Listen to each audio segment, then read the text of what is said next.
Howdy, howdy, howdy. So here we are. We're actually doing a little field trip in the egg department at the store. So I'm going to introduce my friend, and she's going to give us a little tour of all the variety of eggs, because there are literally 10 doors that hold all the different eggs here. So here we go. So just a real quick rundown. These are all the eggs. So now we're going to figure out which one is the very best. You're up. All right, so cage-free. Cage-free. That is a marketing ploy. Don't want to deal with that at all. So these are brown eggs versus white eggs. So brown eggs, it's just a different type of chicken. No difference as far as the quality of the egg itself. So when you're looking for something that you would want the best, you want to make sure that you're dealing with organic feed. So organic eggs is what the chickens are actually fed. So soy-free, corn-free, those are the kind of things that you want to look for. It's less likely, I should say. Less likely what? Less likely to have soy in it. Oh, in the organic. In the organic feed. Gotcha. Okay. Cool. Okay. So, conventional versus happy eggs, happy chickens. They're going to be inside of a chicken warehouse versus being outside and seeing grass. So that's the difference between the two. Cage-free is a misnomer. They get a 2x2 space outside, and that's all they get. Having a free range is where you really want to be at. So the Organic Valley is going to have the free range and the organic feed. So you're going to see no brown eggs, happy chickens, happy eggs. Okay, so we just talked about eggs a little bit. Now we're going to talk a little bit about sour cream and the different ingredients in one thing of sour cream versus another thing. So let's see what we find out here. So the light sour cream is going to be milk. So it's not going to be the cream. So how can you sour cream? So when you're looking at a sour cream, you want to make sure that you're looking at the ingredients, and it should say just cream. So that's all that's in it.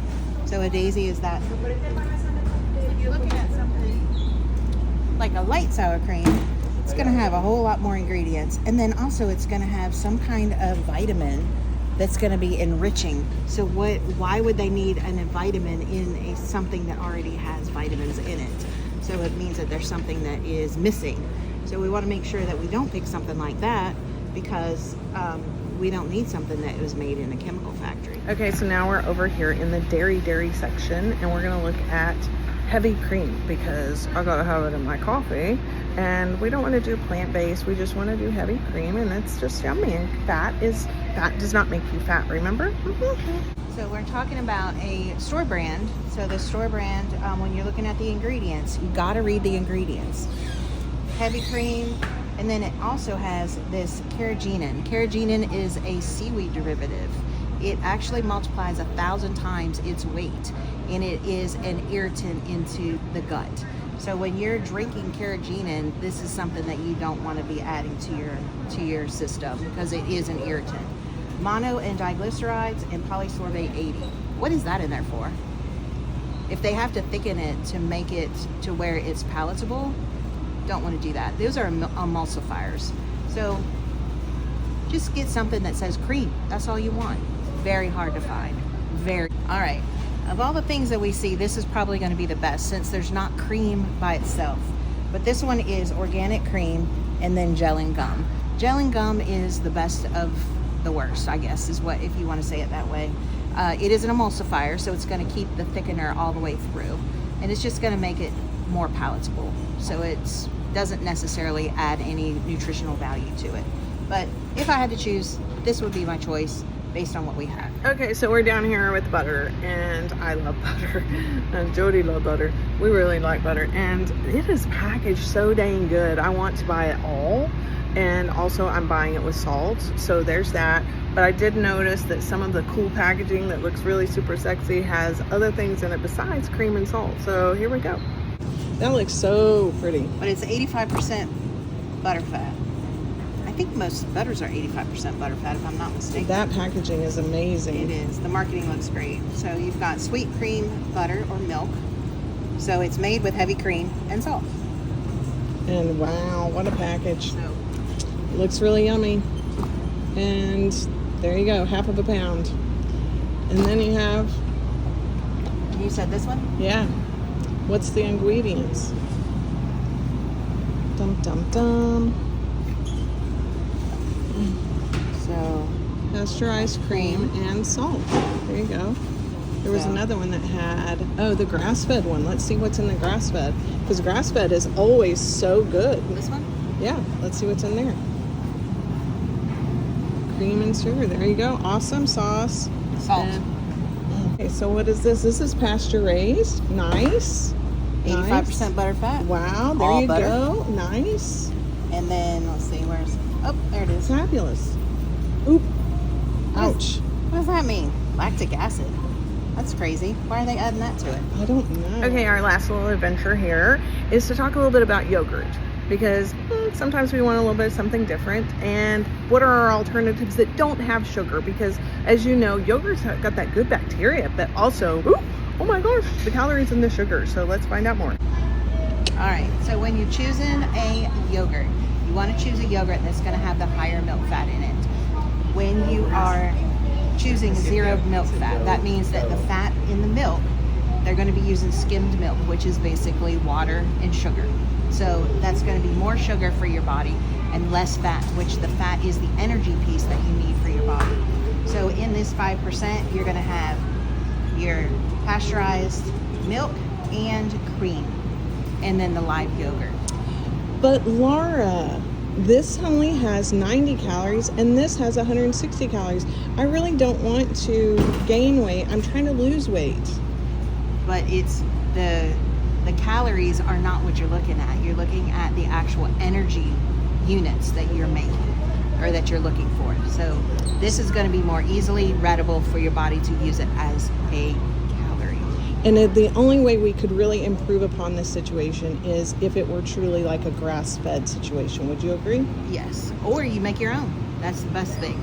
Oh my gosh, you're a little bit extra now. The takeaway we have of all of this is read the label. That's what you're looking at. Don't assume that what's on the front is actually what you think it is. So there's lots of marketing on the front of that to try to get you to buy that, make it prettier, more beautiful, more exciting. So make sure that you're reading the label. We are still here at the store, and we are now in the deli section. We're going to talk about best versus better versus differences and additives into deli meats and cheeses. So here we go. So across the board, Boar's Head is going to be gluten-free, number one. So it's not going to have the added spices and the added fillers that come in other brands of deli meat. Their cheeses, the majority of their cheeses are going to be pretty natural. There's not going to be anything added to it. This is my personal favorite, Vermont cheddar. It happens to be gluten-free and lactose-free. So that means that the lactose that's in the milk when it's making the cheese is actually eaten up by the enzymes, and then what you have left is just cheese. So that's pretty cool. The other thing is that they have an imported Swiss cheese that is lactose free. So if you have issues with lactose intolerance, something that that doesn't really sit well with you, these would be better choices for you. Gluten free and lactose free.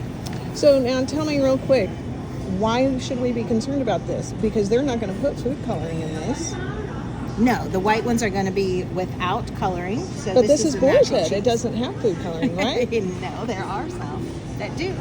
But it doesn't say food coloring on this. No, it doesn't. So the annatto, which is the natural, so that it does have annatto. Annatto is that natural, comes from a seed of an annatto tree, and it is what gives it its orange color. So it still could, even though it's a natural dye, because it's a seed, it could still bother you. Yes, absolutely. Gotcha. So the best thing in here is still the Vermont cheddar or the Switzerland Swiss. That is imported. So the Crazy. domestic Swiss is going to have is still going to have lactose in it. This one's lactose free. So I'm here at my favorite store and just talking to my good friend Laura again, and we're talking about supplements, we're talking about food and stuff like that. So the biggest thing that I want to take away as well is you could throw a vitamin, and a really good vitamin, and I do this and I have done that, towards just anything that ails you. But I think what you really need to do is find some sort of protocol. And again, it kind of helped me this past week in doing the sardine fast, which Laura kind of got me hooked on. So I'm going to do it again this week. And I have not found a love for sardines yet. So I hope to find a love, thank you Jesus, for sardines, because I did notice a huge difference in just my body in general. So I'm going to try it again. But the biggest thing is I love this store. There is a plethora of vitamins here and good quality stuff here. And I do a lot of my shopping here. And they're pretty knowledgeable here too. So you can get good supplements here, but try not to always throw a supplement at it. I've done that, and like Laura was just saying a second ago, I have a whole drawer full of supplements that I know what they all go to: berberine, akkermansia, colostrum, creatine, collagen, all these different things, which are still good, but try to minimize what you're doing and eat clean. Look at the ingredients. Okay, so we're here at my favorite store. Don't know where that is. I don't know where that is. But this is great because it's A2, which is much better for you. But Laura's telling me it's not so great. No, why? I'm not saying that. What? The reason she said that, I'm kind of being facetious, is because it's half and half and not just your heavy cream. So if you're cutting back on carbs like I'm doing, I'm not eating as much carbs, I still need energy. And where should my energy come from? This is not going to have my full amount of energy. The heavy cream would be a better option than this A2 half and half. Talking a little bit more about cream, homogenized, pasteurized, different things like that. So let's go a little bit deeper here. Any milk that we get from in the United States is going to be pasteurized. So off the board. When they ultra pasteurize, they take it to an ultra high temperature and then they cool it really, really fast, which makes it a longer shelf life. But it kills every single thing that's possibly good and bad in it. So ultra pasteurized is not the best. This is good. This has got... Also, this has seaweed in it. Yes, this has seaweed in it. So this got the carrageenan and the sodium phosphate, sodium citrate. Why are they putting a salt derivative in the heavy cream? Really? So you're talking about organic heavy cream. So they're using organic milk, but it's still homogenized. So the homogenized is going to keep it to where it's the same thickness all the way through the whole bottle. Again, only 2 ingredients. But And the gelum gum. The gelum gum is going to thicken it up, make it feel like what you think it should feel like. And then you've got this one, which is, or the whipping cream. Whipping cream is 36% fat. So anything that is whipping cream, this is going to be 35 or 34. So it's going to be somewhere between those time. This is going to be the heavier one. So it's going to have that more fat. But this one, organic cream, only thing in it. So it has not been homogenized. You may see some chunky of the cream on the top, which is fantastic. It's actually what butter comes from. So the butter, this is what butter's made out of. And it's just, personally, this is fantastic. I love, love, love, love this stuff.